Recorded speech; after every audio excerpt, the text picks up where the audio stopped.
ఇప్పుడు మనం చదవబడిన భాగములో ఆ వాక్యములో ఒక మాట మనకు కనబడుతుంది, మీకు శుభము అని చెప్తూ ఉన్నాడు. ఏమని చెప్పండి? మీకు శుభము అని చెప్తూ ఉన్నాడు. ఎవరికి శుభం అని చెప్తున్నాడు? ఎందుకు వారికి శుభం అని చెప్పాలి?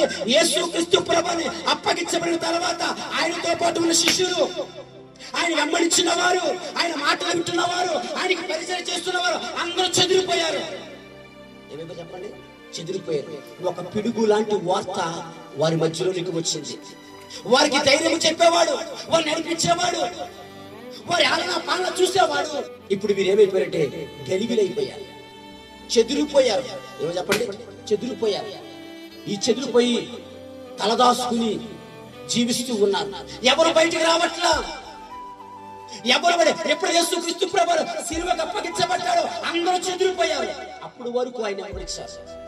అప్పుడు వరకు ఆయన్ని వెంబడించారు. ఈ రోజు ఈ స్థలంలో కూర్చుని ప్రియ సహోదరి, ప్రియ సహోదరుడు, నీ దగ్గర అన్ని ఉన్నప్పుడు అందరూ వెంబడిస్తారు.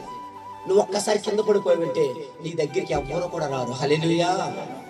ఎందుకంటే మానవ స్వభావం అది, మానవ మనస్సు అంతే. యేసుక్రీస్తుతో పాటు తిరిగారు, ఆయన చిన్న అద్భుతాలు చూశారు, ఆశ్చర్యంగా చూశారు. 500 నుండి చిన్న చేపలు 5,000 మందికి పంచిపెట్టాడు, అన్ని కళ్ళారా చూశారు. చూసిన వారికి యేసు ప్రభు సిలువకు వెళ్ళిన వెంటనే, ఏమంటనే సిలువకు వెళ్ళిన వెంటనే అందరూ విడిచిపెట్టి వెళ్ళిపోయారు. ఎవ్వరూ లేరు. ఆయన వారితో మాట్లాడుతున్నాడు. ఏమన్నాడంటే గనక, నేను 3వ దినాన లేగుస్తాను. హల్లెలూయా. ఆయన వారితో పాటు ఉన్నప్పుడు వారు సంతోషంగా జీవించారు, ఆనందంగా జీవించారు. ఏ భయము లేకుండా ఏది ఉన్నా కూడా ఆయనతో చెప్తూ ఉండేవారు. వారి జీవితాన్ని కొనసాగిస్తూ ఉన్నారు. ఇప్పుడు మనం ఆది కాండంలోకి వస్తాం. ఏదేని తోటకి అవ్వ ఆదాము ఏదేని తోటలో ఉన్నప్పుడు వారు సంతోషంగా జీవించారు, ఆనందంగా జీవించారు. వారు ఆడింది ఆట, పాడిందే పాట, దేవుడితో వారు సహవాసం చేస్తూ ఉండేవారు, దేవుడితో ముచ్చరిస్తూ ఉండేవారు. వారి జీవితంలో ఎటువంటి దాపరికాలు లేవు, ప్రతిదీ కూడా దేవుడికి చెప్తూ ఉండేవారు. కానీ ఎప్పుడైతే పండును పట్టుకున్నారో, పండును తిన్నారో, వారి జీవితంలోనికి ఏమొచ్చేసిందంటే ఆ ఆనందము కరువైపోయింది, ఆ సంతోషము కరువైపోయింది, ఆ ఉత్సాహము కరువైపోయింది, అవలచి వెళ్ళిపోయింది. ఇప్పుడు యేసుక్రీస్తు ప్రభువు ఉన్నంతసేపు కూడా సంతోషముతో ఆనందముతో వారు జీవించారు. ఎప్పుడైతే యేసు ప్రభు సిలువకు అప్పగించబడ్డాడో, అప్పగించబడిన వెంటనే వీరి జీవితంలో ఆనందము పోయింది, సంతోషము పోయింది.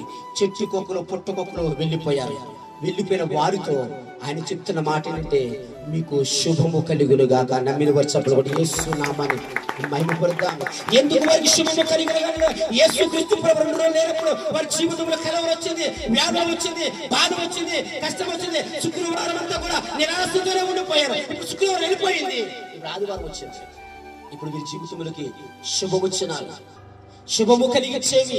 ఈరోజు ఈ స్థలంలో కూర్చునే ప్రియ సహోదరి, నీ జీవితంలో శ్రమల, కష్టముల, బాధల, నిందల, అవమానాల, నిందలు కూడా, అవమానం కూడా, బాధలు కూడా నువ్వు వెళుతూ ఉన్నామో, ఈ పునరుద్ధరణ దినాన ఆయన మరొకసారి నీతో మాట్లాడుతున్నాడు. నీకు శుభము, నీకు శుభవచనాలు తెలియజేస్తున్నాడు. ఆయన చెప్తున్న మాట అంటే, మీకు శుభము కలుగునుగాక. హల్లెలూయా, హల్లెలూయా. ఆ పునరుద్ధానుడైన యేసుక్రీస్తు ప్రభువు సమాధిని బద్దలు కొట్టి బయటకు వచ్చిన తర్వాత ఆయన చెప్తున్న మొట్టమొదటి మాట అంటే, మీకు శుభము కలుగునుగాక. హల్లెలూయా. ఈ శుభము గురించి కీర్తనకారుడు ఏమని సెలవిస్తున్నాడో చూద్దాం ఒకసారి. కీర్తనకారుడు రాసిన 85వ కీర్తన 8వ వచనాన్ని ఒకసారి మనం చదువుకుందాం. ఈ స్థలంలో కూర్చున్న సహోదరి, నువ్వు ఎప్పుడు చూసినా, ఎన్నిసార్లు విన్నా కూడా చేదు వార్తలను వింటున్నావేమో, నీ జీవితంలో చేదు వార్తలు వింటున్నావేమో, నీ జీవితం అంతా కూడా చేదైపోయిందేమో. కానీ ఈ పునరుద్ధాన దినాన ఆయన చెప్తున్న మాట ఏంటంటే, నీకు శుభము కలుగునుగాక. హల్లెలూయా. నీకు శుభము కలుగునుగాక. ఆయన సమాధి నుంచి బయటకు వచ్చిన తర్వాత, ఆ స్త్రీలకు కనబడిన తర్వాత వాదించాడు, వారికి శుభము కలుగునుగాక. వారికి శుభము అంటే ఎప్పటి నుంచి మీకు అంత శుభమే కలిగేది. అందుకనే మీకు మొదటే చెప్పాను, ఈ టైటిల్ ఏంటంటే, శుక్రవారం వెళ్ళిపోయింది, ఆదివారం వచ్చింది, భయపడద్దు. హల్లెలూయా.